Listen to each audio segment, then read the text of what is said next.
And we usually get, the most of our people within the first 5 minutes, but we want to honor everyone's time and appreciate you all joining us here today. My name is Velvet Nelson. I'm the director of Launch Chapel Hill, and I'm here with Keisha Jones, the director of community engagement and management with UNC's Entrepreneurship Center.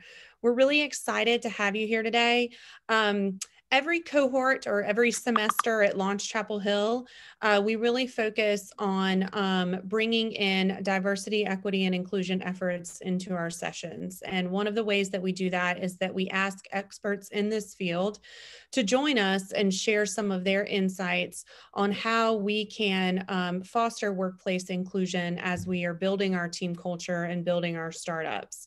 And so we're really excited about the speaker we have here today, Dee McDougal with Pacific Western Bank. She'll be talking to us about defining workplace inclusion in your business. I expect there to be a lot of questions. So as you hear the presentation, if you have questions, please pop them in the chat box. Keisha and I will be monitoring that. And then towards the end, we'll open it up for everyone to go ahead and start asking questions. But before we get started, I just want to read Dee's bio for you. So Dee is the Senior Vice President of Diversity and Inclusion at Pacific Western Bank. She leads Pacific Western's corporate diversity and inclusion strategy and focuses on creating and implementing innovative, sustainable plans that promote inclusion, diversity, and equity across stakeholder groups.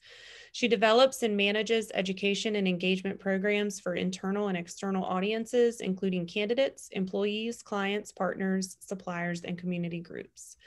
Dee serves on various professional committees and advisory groups, including the Diversity, Equity, and Inclusion Advisory Group and Professional Development Council of the American Bankers Association, Executive Committee for the NC Black Entrepreneurship Council, and the member of the NC Rural Center Small Business Policy Task Force.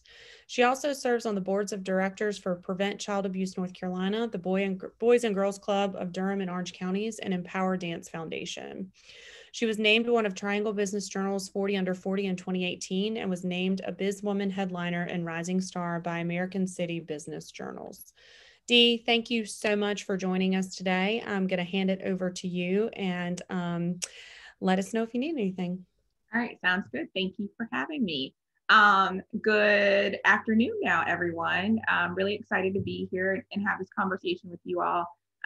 The next slide, I'll talk a little bit more about myself just to help provide some context for who I am and sort of how I got into this work. A couple of things I just want us to keep in mind today as we're talking about diversity, equity, and inclusion. Even though the first being that even though I guess I'm an expert now and that I'm a practitioner, I am on this journey with you all as well. One of the things that I like to make sure people understand is that this is definitely a journey, and we'll talk about that a little bit more later, but just understand that because I'm here talking to you about it today doesn't mean that I'm not discovering new things every day as well. Also, I'm really excited to talk about, with people who are launching businesses or refining their businesses around how to really integrate inclusion into your culture, because it's just much harder to focus on DEI as an afterthought and after culture has been established, because then the work turns into sort of this change management program that you have to layer in as well. And that's really hard work. And so as we're thinking about the companies that we're building and as we're thinking about the way that we can drive culture, it's really important to sort of bake in diversity, equity, and inclusion into the way that we're thinking about things. So thank you for having me. And Velvet, thank you for that warm introduction.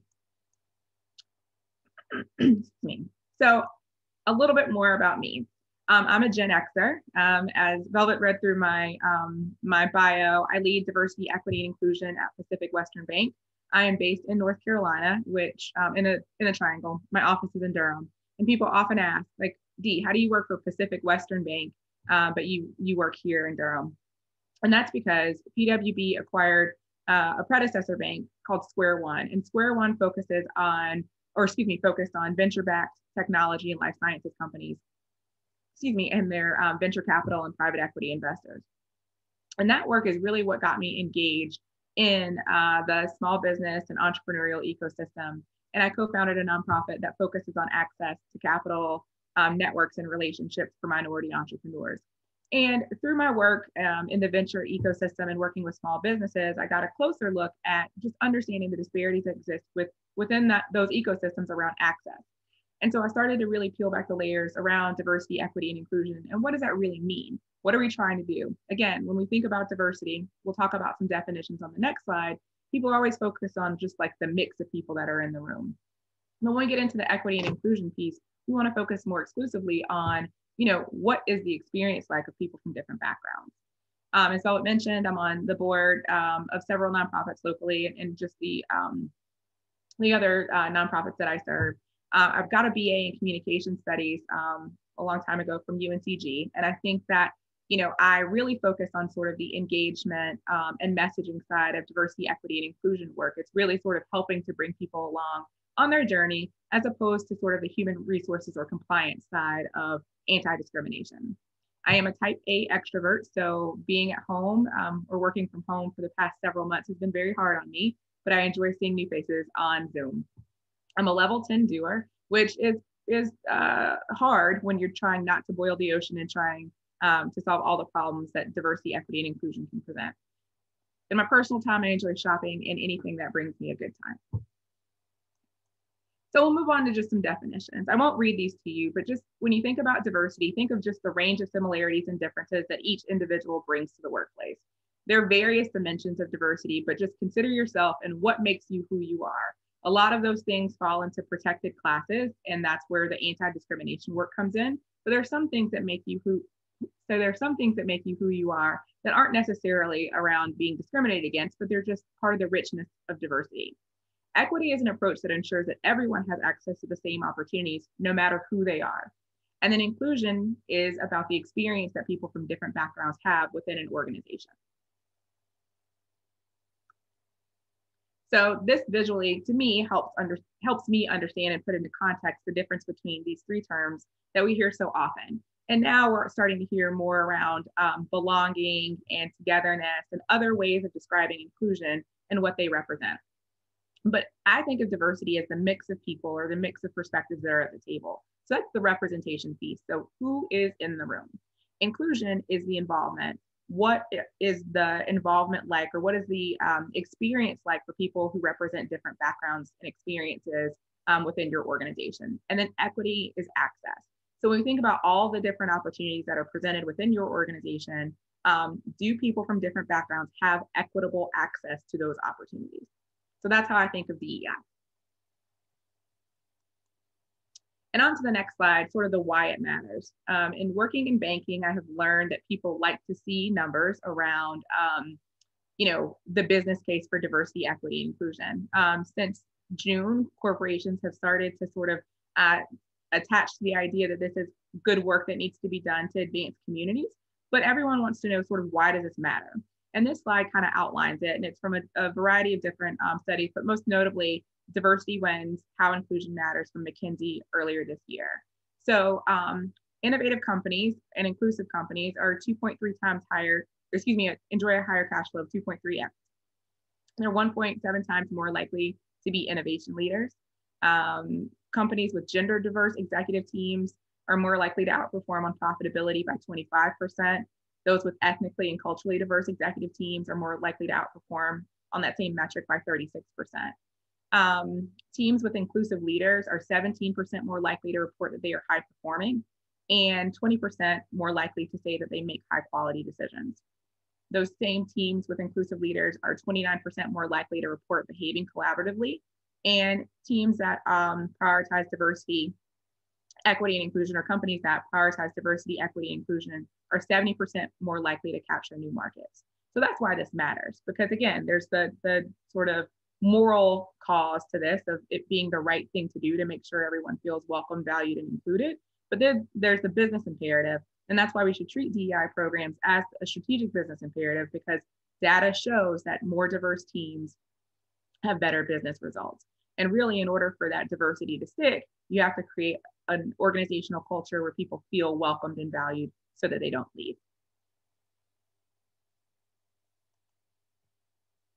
So again, when building out your diversity, equity, and inclusion strategy, or baking that into the way you do business and just your overall organizational culture, for me, it's important to understand stakeholder expectations. For my organization and for other organizations, depending on sort of who those stakeholders are, I think you just have to identify them and say, okay, well, what does this group of people expect for my company to do? So because I'm in banking, some of our stakeholders are regulators and investors. They want to know that we have a strong diversity and inclusion program. Prospective employees, and I think this is across the board, no matter what industry or what type of business you're building, prospective employees, they want to work in a place where they can see themselves. They want to know that their values are aligned with the company's values. Community groups and industry partners, again, that is no matter what type of business you're building or the work that you do, you're always going to be part of a community and you're going to have partners in industry. And so that group of stakeholders is going to want to know that your company takes action beyond its stated commitment. So it's not just the marketing statement that you put out. They're going to want to see what you're actually doing to drive diversity, equity, and inclusion within your organization.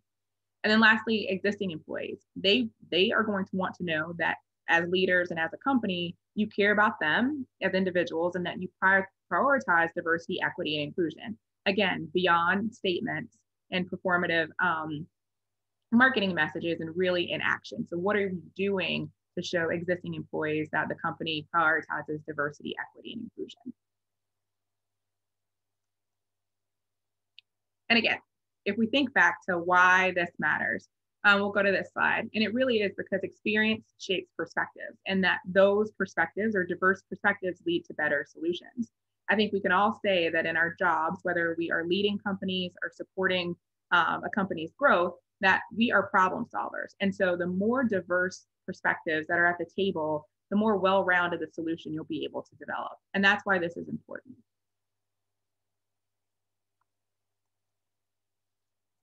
So as you're thinking about your diversity, equity, and inclusion strategy, and when I say that, not every company is going to have a 20-page document that outlines their DEI strategy. This really could just be a few bullet points. This could be integrated into other ways that you are building your business. But these are things that you should be thinking about and questions that you should be asking yourself and your leadership team, all the way down to your staff. Have them be part of the conversation where you are developing your DEI strategy.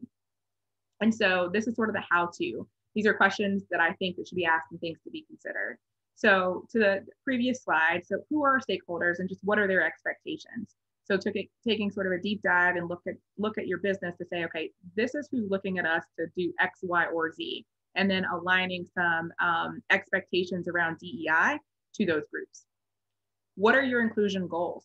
And you'll notice that I didn't say what are your diversity goals, because I really believe strongly that you shouldn't lead with just diversity. You should lead with understanding that inclusion also matters, because without inclusion, people from diverse backgrounds won't stay if they don't feel welcomed and valued. So you want to understand your inclusion goals. So whether that is, you'll be able to measure that through a survey or other HR data, whatever you're able to measure, just understand what your goals are. And then ask yourself, why are we wanting these to be our goals? And then if you are an established business owner or have you're pivoting from something else and you've been doing this for a little bit, then ask yourself, how can we think differently about achieving those goals? So again, not wanting to do the same thing that we've always done, we want to ask ourselves, how can we think differently about achieving these goals if this is something that we've been working at for a while?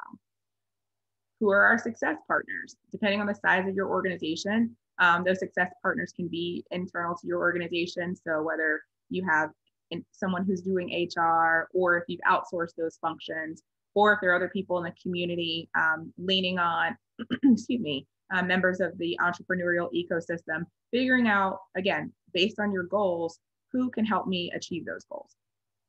How do you want to quantify inclusion?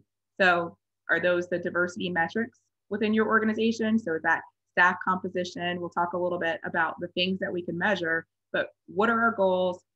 Who can help us? And how are we going to measure or quantify those goals? Also, how will inclusion impact our mission? So when we think about sort of why our company exists, how can inclusion impact our mission and then our brand and our bottom line? This has been a really big one this year because with all the opportunities for businesses to show up and create opportunities to make a statement, this can either go in a positive direction for a company, or it can have a negative impact. And there's some reputational risk challenges that might exist as well. So you really want to be thinking about, how does inclusion impact your mission, your brand, and your bottom line? And this is another big one for this year. How are we impacting our community? Companies of all sizes in 2020 have been challenged to address social justice and racial inequity issues. And so we have to think about, how are the choices that we're making with respect to our teams from a diversity, equity, and inclusion perspective, how are those choices impacting the communities around us? And again, this is beyond just making donations to nonprofit organizations, but it's about, how is your team showing up? So do the employees within your organization represent the community in which you live, work, and play? So those are questions that we have to ask and be prepared through our diversity, equity, and inclusion strategy to start to build out and address some of the gaps that might exist. Are we creating and sustaining a culture where employees feel welcomed and valued? Again, in 2020, what we found was that some companies were issuing statements or doing things on social media that their employees felt were out of line, or misaligned with what was actually happening within the company. So we want to make sure that the culture that we are talking about externally is really aligned with how our employees feel about it. And so again, how are you measuring that? Is it through employee surveys? Are you doing focus groups? Are you just checking in with employees to see what their experience is? And so from that data, from what you're learning, are you then taking that to create that culture where employees feel like this is somewhere that they want to be? And then lastly, how will we respond when we miss the mark? There was an example recently of a celebrity who launched a giveaway and was going to send out some grants to some nonprofit partners. And so this person didn't properly vet the nonprofits that were selected. And there was one that her followers said, hey, you probably really don't want to support that. And she called herself out on it and said, I really appreciate the feedback. We should have done a better job. Thank you for giving me the opportunity to correct this and apologize. And that's what you want to do, because a lot of times it's not going to be easy and you're not going to get it on the first shot, but we really need to bake into our strategy and our program the opportunity to correct something if we make a mistake, because this is hard work. And so we just want to make sure we're covering all of our bases. Keisha and Velvet, are we keeping questions until the end? No, people can post questions. And if you don't mind us interrupting, we're fine with that. Okay, no, I would love for this. It's hard for me to roll through all the slides because I just want to make sure that people, if they have questions, that they're going to ask. And I would love for this to be discussion based. So if people have questions based on, their own experiences, I'd love for people to just pop in and ask if they want to. Yeah, absolutely. I have a quick question. And Sure. So when a company is just getting started and it's just a founder and they are, hiring their first employee, when should they really start implementing these strategies? Is it when they are thinking about hiring? Is it when they start building their job descriptions? Like, how soon is soon enough? So from the very beginning. So what we're talking about here, all of this can be applied to the super duper startup organization, because as you think about this in the very beginning and building a strategy, and I use that word very loosely, but it's just, how are you thinking about building your business? But how are you doing that through the lens of diversity, equity, and inclusion? Because the same way you create a business plan and this is how you want to build your business, sure, everything doesn't happen the same way in life as it does on paper, but you do have this strategy for how you would like things to go. Because what happens a lot of times when people are building their businesses from scratch, they go with what's most convenient, they go with who they know. And I think it was the founder of DraftKings. I was at an event in Boston several years ago, and he was talking about how he built his business as a white man. And he said he just would call a friend or call this friend, and then he looked up and his team was 20 white men. It wasn't intentional that he was excluding people, but he didn't have an intentional mindset around having a diverse team. And so he was just building his company in a way that was most convenient for him. And so when you're thinking about, on this slide, when you're thinking about these goals and identifying sort of your stakeholders and what their expectations are, doing that from the very beginning allows you to have that diversity lens. And so you can ask yourself, with your first hire or your third hire, does this tie back to the vision that I set around DEI for my company? It's just really hard to layer it in after the fact because there are all sorts of challenges that exist. If you have 20 people on your team and they've been your early team, you're less likely to want to disrupt that to just shake things up for the sake of diversity. And so then you have this culture that's defined in a really homogenous way because people are from similar backgrounds, they have similar experiences, and so that's going to be what shapes your culture. But if you think about these questions in the very beginning and weave it into how you are building your business, you're more likely, again, to stop and check your own. And really what this comes down to is bias, right? You're able to stop and have that opportunity to interrupt the bias that would keep you going down the same path of having a homogenous team to say, okay, well, how does this tie back to it? How will this reflect on the community where I live and the clients that I serve? Will the expectation be from my clients or consumers that I have a diverse leadership team? Because I'm a lot of times people find they reckon with that after the fact. I think they know it in the beginning, but they go with what's most convenient because they're focused on building their business. And Velvet, to your point, I think we have to think about baking in DEI as part of how we build our business. Does that answer your question? Yeah, and that's great. Thank you. I have a question. Sure. And great presentation, by the way. And in my life, long after UNC, I managed an HR department on the executive level. So my question is, are you possibly saying that when we're building our team, we should think and be more intentional on the DEI? Because I sometimes just like, I look around and say, oh my God, my whole team is all guys. Mm-hmm. But I chose them because they're really good. Mm-hmm. And that they're not nearly as emotional when we have fights. So, they just kind of want to win. So those are the things that are important to me. And then it just snapped in that perhaps I need to be more thinking of the diversity inclusion on the nature of how can you have 5 guys and not 1 female. Right. Yeah. So that's exactly what I'm saying. And so it's funny that you said the emotional part, right? But sometimes through that passion and disagreement, you end up with better solutions. And so I think that sometimes there are misconceptions around different strengths that people from different backgrounds bring to the table. And so I think that yes, you always want to hire the best person for the job. We also want to be really intentional about making sure that the pipeline and the talent pool that we have created from which we select, that talent pool is diverse. And so I think I see a question around, where to go. You have to go where the diversity exists. And so depending on the type of role that you are looking to fill, whether it's entry level or,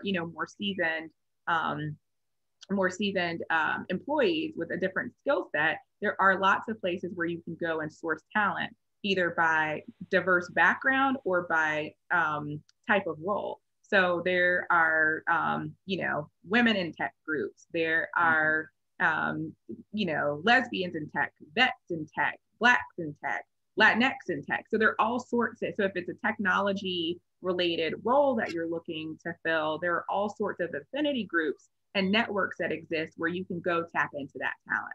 And again, the reason that it's important to not only tap into these sources of talent, but to also build the culture of inclusion where people feel welcomed and valued is because you can go out and source diversity all day. But if they come into your environment and don't feel like this is a place where they are welcomed and they can be themselves at work, then they're going to leave. And so then there's a cost to your company, like in real dollars and then also in time. And so again, that's why this slide is important, because as we're thinking about how to build our business, we want to make sure we're building it in a way that advances inclusion. Makes sense. Thank you. You're welcome. I'd be interested. So what kind of business are you building now? Or is it HR related? No, it's sports technology. So, I love it. Okay, good. it's sports technology. I'd love to reach out after, because I think of, I do want to build a team, and a team shouldn't look all like me or all guys or all girls. I think it should, I tell people we're building a dream team. It should look like those of us on this call. So that's, it's really important to me, but I also like to hire winners. Right. So yeah, I'm balancing this out, but, and I don't think, you know, yeah, I've been the only female on so many teams for so long. Maybe subconsciously I'm flipping it without even knowing. So I don't know. It's just a wake up, I think. Yeah, I think yes, but intentionality is the really big piece of this, right? Because there is talent, there is diverse talent for every type of role. And also a big thing is, and I'm actually going to skip this slide. But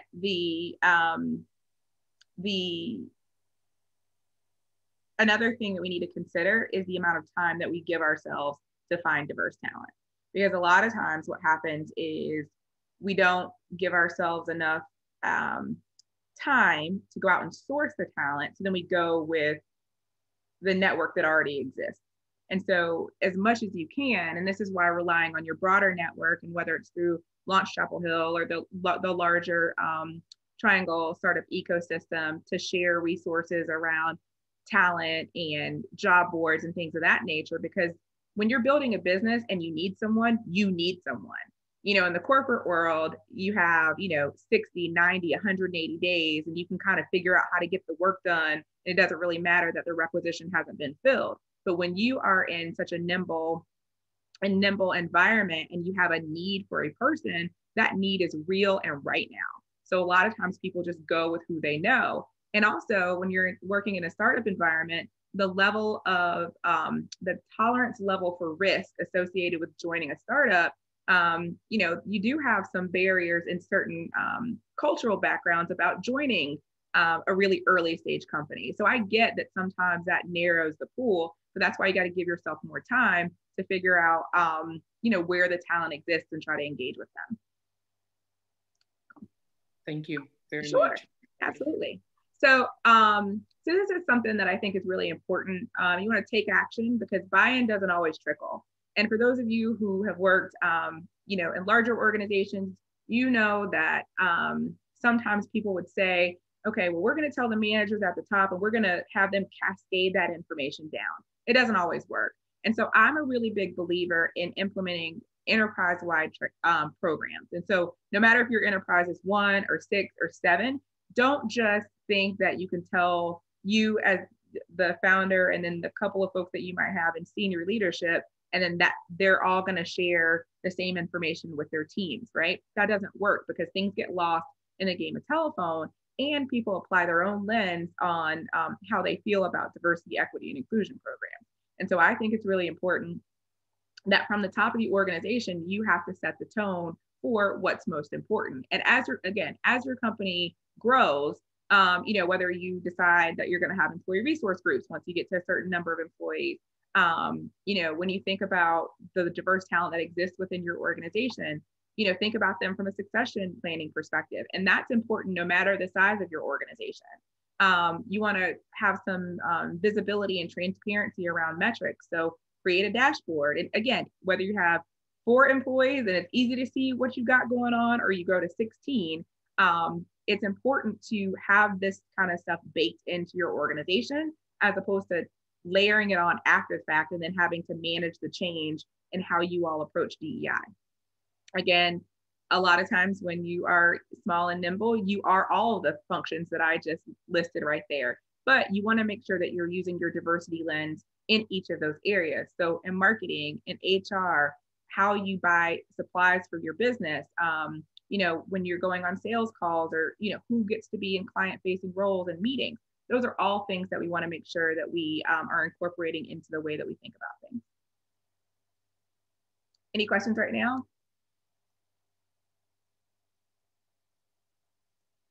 No? Okay, I'll keep going. There is one question that just popped in as well. Do you feel that as the CEOs of our company, we are responsible for DEI no matter the size we grow to, as far as the scaling?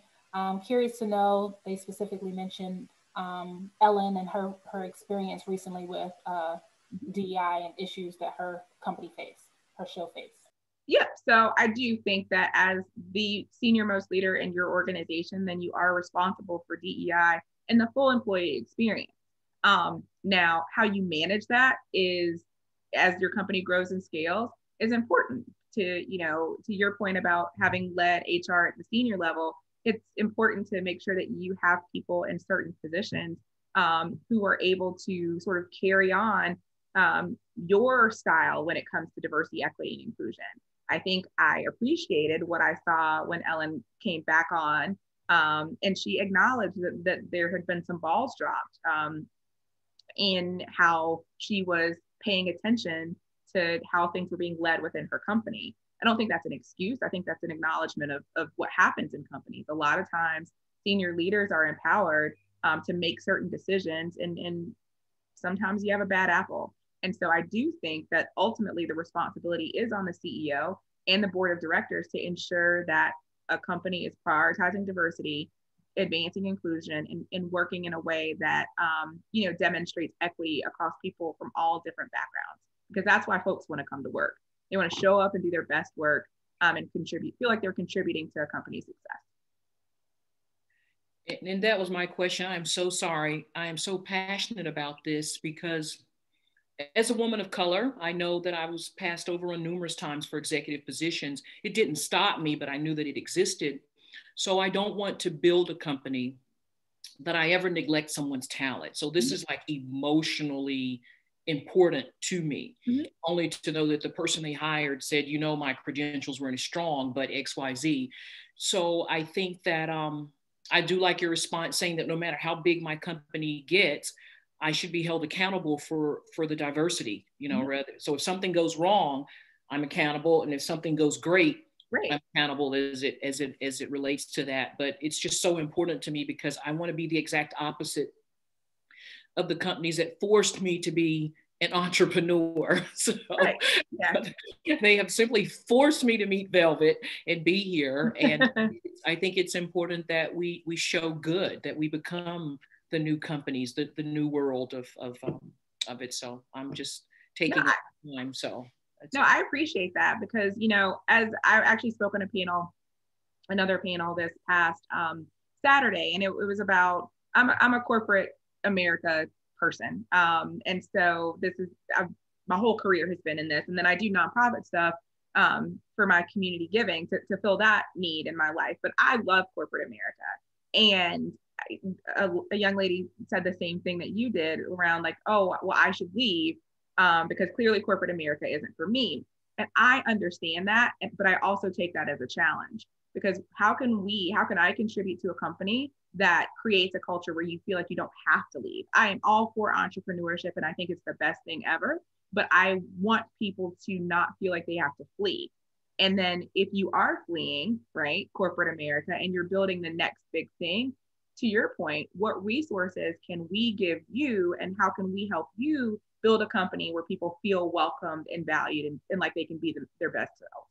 And so it's just this whole cycle of things. I don't want people to flee corporate America because they don't feel valued, but I do want that if you go and build your own business, what skills and resources and tools can we give you to help you build a company that is going to make people feel welcomed and valued and respected. Right. Stuff. Thank you. Dee, we got another question. How do you pass the stereotype that diversity means that the talent you're selecting is not qualified? So that's a very, very good question. So I think that, how can I say this in the best way? So I push back on that to say that, and I'm pretty candid in what I say to my colleagues. When you walk in a room and you see nothing but people who look like you, do you really think that this is the best of the best in every situation? So you mean to tell me when you go to a board meeting and it's nothing but 14 white men, that all 14 of them are the absolute best? The answer is probably not, right? That there are relationships and that there's social capital that was exchanged and that there's some other way that the people got into the room. That's what I say. Diversity does not mean that we are lowering the bar. It means that we are creating access to people and for people to get to different opportunities. And so I challenge the notion that everyone who's already in the room is the best of the best. I say that we need to create equitable access to those opportunities. And so no one wants to hire mediocrity, but we also need to understand that everyone who's already in the room isn't a rock star every time. And I know that's not like the answer that I'm supposed to give people, but I really feel strongly about that because, you know, I've had some challenges in the past with when we were doing diversity outreach events and people wanted to put in language around the best and brightest. And it's like, no, don't put best and brightest when we're talking about diverse talent, because we don't say best and brightest when we're recruiting in environments that are majority white or majority male or, you know, typically heterosexual or whatever different ability status. So don't put the qualifier when we're talking about diverse talent. Hope that was helpful. Very, very. Yeah, because I think that what I thought was good is, and I just love this, is as managing almost 300 people, I had a staff, but I would walk through every single department in all 4 of our buildings for that one-on-one to determine, because I felt that was the only way I could know what was going on. Because I think that it shouldn't matter your position in a company, you should have the same access, you know, even to drinking a cup of coffee. I don't care if you are the landscaper, if you come into the building. But I learned that that is truly not the corporate culture of this country. You know, I was like, wow, you want the people. Yeah. So I probably have a whole different way of looking at it. You know, I have total buy-in for what you're presenting here. So yeah, good. And again, the challenges around diversity, equity, and inclusion are not unique to race and ethnicity or gender. They span all of the historically in groups when it comes to different dimensions of diversity. So what we want to do when we're having these conversations is we want to challenge people to think differently. And again, pause and think about how their bias is informing the decisions that they're making. And that's really all we need, is just to pause and think. And if we build our strategy and we build our businesses in a way where we're prioritizing inclusion and we're seeking diversity and we're being intentional about that, then the outcome will be different. But if we aren't doing that and we're just kind of going with what we know, then we're going to be in the same boat in a year, 3 years, 5 years, where we're looking back and saying, oh man, our senior leadership team looks the same way, or our senior leadership team all has the same background, because we didn't interrupt ourselves when we were making the choices in the very beginning. Okay. So when we're talking about building your plan, so again, educate your leaders and everyone else. I think it's important to have conversations and use intentional language around diversity, equity, and inclusion. Normalize conversations around race and gender differences in the workplace. Talk about LGBTQIA issues in the workplace. Talk about veterans in the workplace. Talk about ability status. You know, use inclusive language. But we have to understand also that we are asking people to do, depending on your age, right, and where you are in your career, a conversation around diversity, equity, and inclusion is totally changing the way people think about communicating at work. And for some people, they were raised to not see color. They were raised to not see gender. And so asking people to see these things and not only, just see and acknowledge them, but to appreciate the differences, that's a very different way of thinking about work. And so we just have to understand that we need to equip people, from senior leaders to staff level employees, with the tools necessary to be able to engage in these types of conversations. Depending on the size of your organization, create an inclusion council and a diversity steering committee, empower the group with a budget that makes sense for your organization to help how you're, showing up in the community, and that community being sort of from a philanthropic perspective, but also just within your professional community. Again, celebrating differences is really important. So there are all sorts of Heritage Month celebrations and things of that nature. So you can make sure that people feel seen for who they are and what they bring to the organization. And that could simply be an acknowledgement. Like November is Native American Heritage Month. Can we acknowledge that, so that if someone identifies that way or wants to learn more then we can just provide them with some resources. And again, these things don't take tons of time to do. It's just an acknowledgement of who people might be. And then lastly, you want to listen to your employees, ask questions about their experiences. But the big thing here is don't ask if you aren't prepared to address the challenges. So there's nothing worse than taking a survey of your employees, whether you have 2 or 20 or 2,500. So you take that survey and then it doesn't go anywhere. So you want to ask for feedback, but be prepared to do something with what you learn. Also, you want to survey the landscape. So again, no matter the size of your organization, understand the demographics. If there are existing policies and procedures, then take a look at that. And if you're building them, just understand what you could build or what you could offer that would make your workplace one where people from different backgrounds feel welcomed and valued. Also, you want to make sure you understand what your competition is up to with respect to this, or what that competition could be sort of an industry peer, or it could be another organization where you're going to be competing with that company for talent. Because when people are figuring out where they want to go work, they're going to be looking at not exactly the same type of company, but the same types of roles. So just understanding what's out there. And then as you're building your strategy, you can incorporate some best practices or some ideas from other companies. You want to make sure that your strategy is built on what's important to you. Again, there's no one size fits all. You know, if you're building a sports tech company or an ice cream shop, you're going to have to figure out what's most important to you and the type of business that you're building. And then you want to make sure you communicate your priorities. And that's to employees, through your board of advisors. It's going to be to your board of directors, any other stakeholders. Just let people know what you're working on. And then as you are going along, just make sure you measure and share your progress. Every step counts, even the ones that you didn't mean to take. And so those are the things that you're going to want to try to make sure that you're measuring and sharing with whoever might be in your stakeholder group or whomever.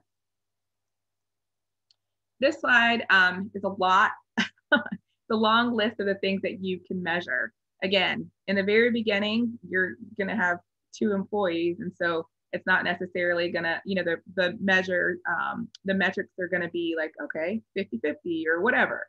But these are things that you can measure. And again, we're thinking about building this from the beginning so that you can see your progress over time.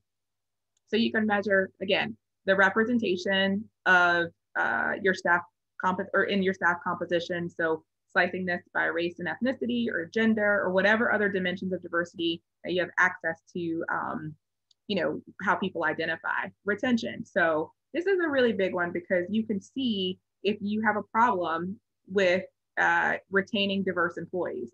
However you define diversity within your organization, are you unable to keep diverse employees? And then we'll skip down to exit interviews. You can look at your exit interview data to see if, make sure you have good questions in there that will produce some answers for you. But you can look at your exit interview data to see if there's a recurring reason why diverse talent is leaving.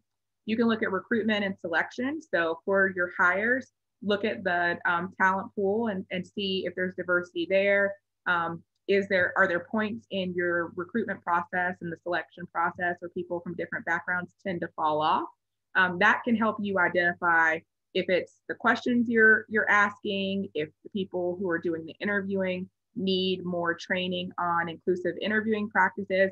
Again, slicing and dicing this data in the very beginning, again, not going to be as big a deal, except for you're going to want to know so that you can make sure that you're tweaking your program as you go along. Promotion and development, because you all are building businesses that are going to grow and scale. And so you're going to be promoting people and you're going to have opportunities to develop them. And so you want to make sure that, again, from an equitable perspective, are we giving people access to the same opportunities at the same rate?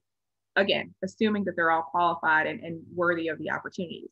Pay and benefits is important, employee engagement and focus groups, depending on the size of your organization, employer brand. So how are you showing up? Whether it's Glassdoor or LinkedIn or Fishbowl or any of these other platforms where people can go on. I think it's Comparably and some other ones where people can go on and talk about your business. How are you showing up there? The sad side of HR related stuff, grievances and legal actions. Are there any trends there? Your customer diversity and loyalty. What are you seeing with your customers that you serve? What are they asking for? Depending on if you're B2C or B2B, a lot of B2B, a lot of businesses are asking their vendors about their diversity, equity, and inclusion programs. So what are you seeing there? What are you hearing from your customers? And then also supplier diversity. As you're building your business and spending money with other vendors, are you being intentional about making sure you're doing business with diverse owned businesses, or having contract with diverse owned businesses? Hey, Dee. Yeah. We got a question.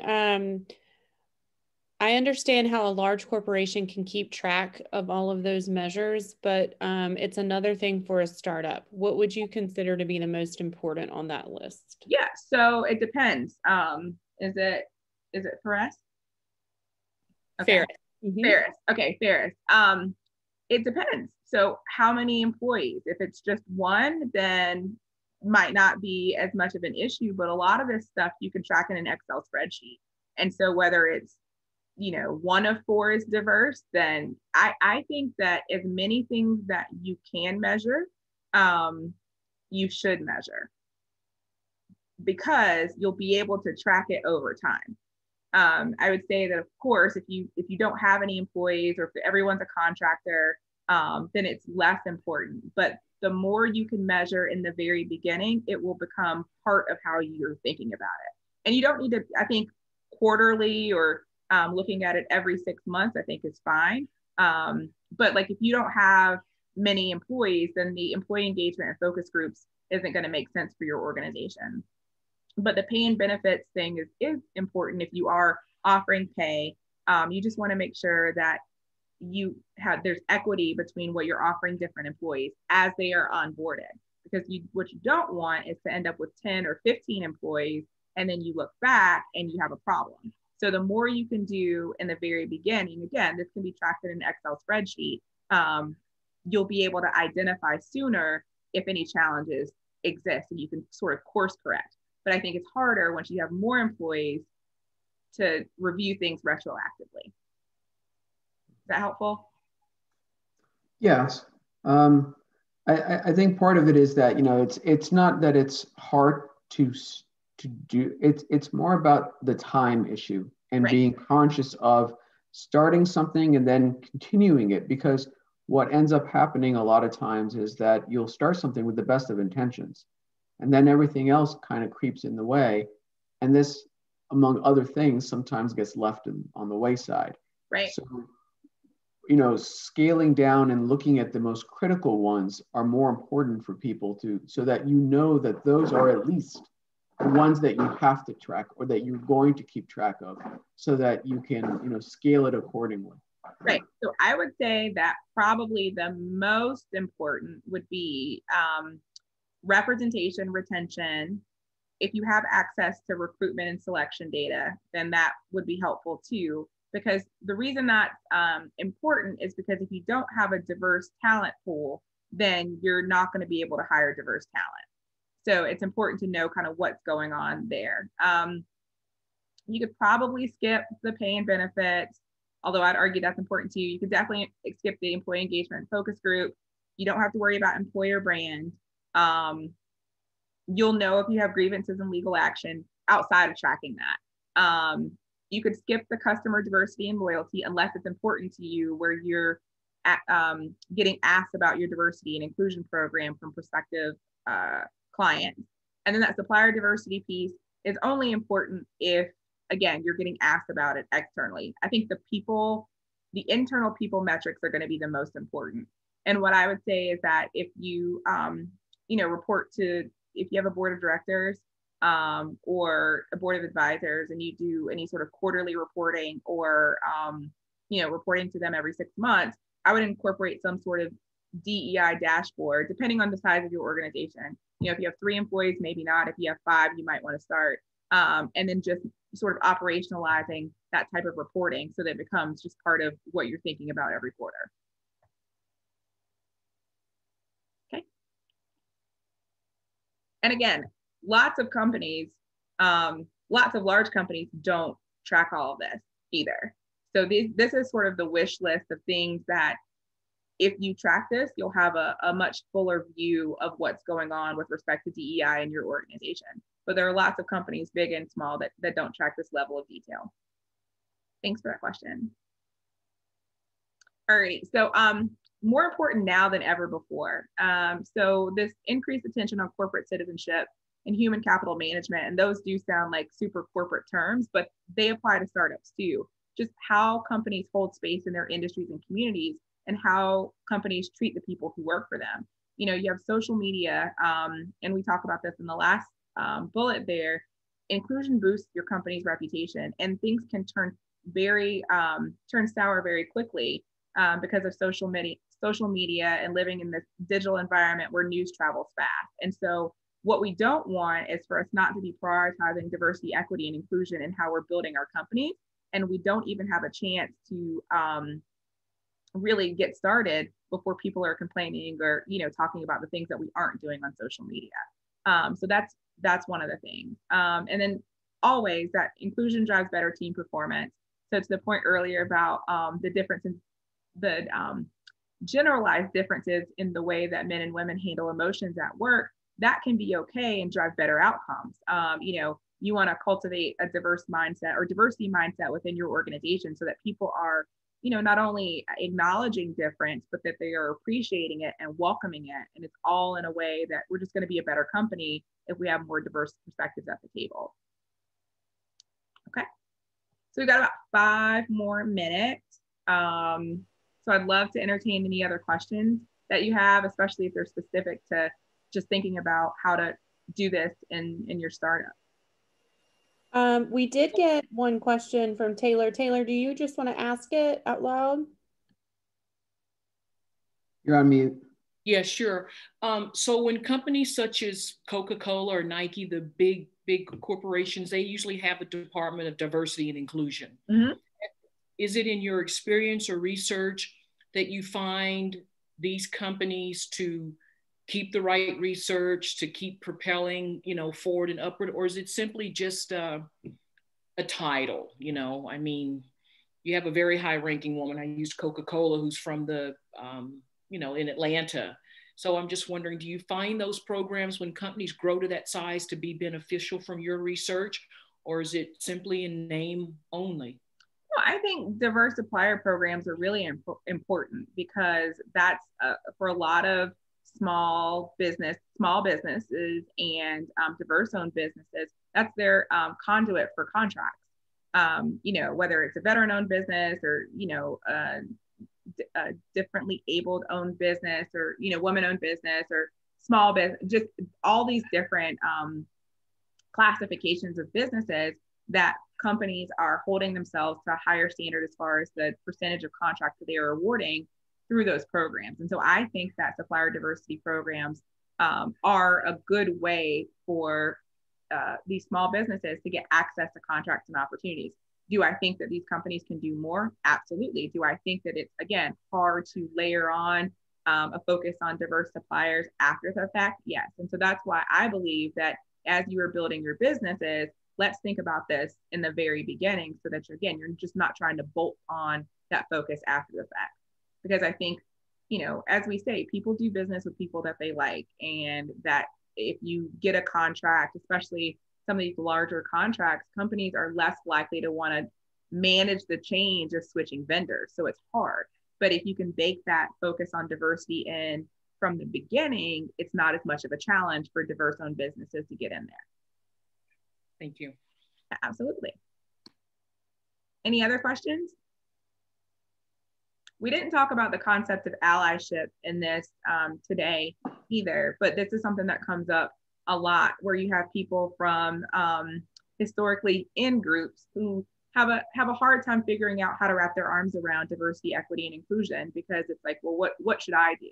And I think the concept of allyship is really being able to be comfortable having these uncomfortable conversations at work and really championing the cause of diversity, equity, and inclusion to advance better business results. I think that's the big thing, right? So we all want to feel like we're welcomed and valued at work, but we also all want to contribute to the success of our organization.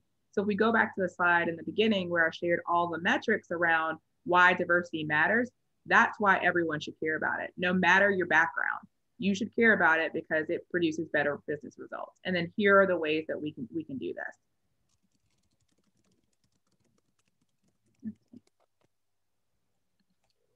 any other questions? Oh, I see one. Oh, here we go. What companies have you seen in the Triangle area who really, what's that, Abby? Value D&I? Oh, yes, yes. Sorry about that. No problem. I can't type today. So I have seen a few that I know are getting started on their journey and have hired from a startup perspective or earlier stage companies. So I know Pendo started, was looking for a diversity and inclusion practitioner to lead their efforts. I know from a much larger company, I appreciate the work that Red Hat has done. And again, larger company, Cisco has done a lot of good work in this area too. There are some within the American Underground in Durham that have done a really good job, again, of, focusing on having the conversations and really trying to be intentional around diversifying their teams, which is important. I think it's also important to understand what opportunities exist for you to make different choices. And so whether that's actually in hiring or whether it's in, taking the time to learn. So putting yourself as a founder through some workshops to really understand unconscious or implicit bias and where it shows up. Those things matter as well, right? So you may not have as much of an opportunity right now to go out and hire a bunch of people to say, hey, look at me, I prioritize diversity and here's the proof in the pudding. But you can do something along the lines of just familiarizing yourself with some of the challenges that exist within the space. So again, unconscious bias, inclusive interviewing, understanding more about microaggressions, challenging yourself, no matter where you are, challenging yourself to learn more about gender differences in the workplace, LGBTQ challenges in the workplace. So just really understanding more so that you have what you need to build that culture where everyone feels, like they can show up and be themselves. Thank you. You're welcome. Dee, thank you so much for giving your time to us today here at Launch. This is a continuing conversation for us, so your expertise is so much appreciated. And I'm sure there will be several reaching out to you after this to ask even more questions, but we can't thank you enough for sharing your time with us. Absolutely. All right, I'm gonna take y'all's picture. Oh, thanks, Keegan, for getting off camera. All right, yeah, if anybody has any questions or wants to talk offline, I'm always happy to talk shop. So let's connect on LinkedIn. And if you don't message me before next week, have a happy Thanksgiving. Awesome. Thanks, Dee. All right, take care. Thank you guys so much. Bye, guys. Thank you.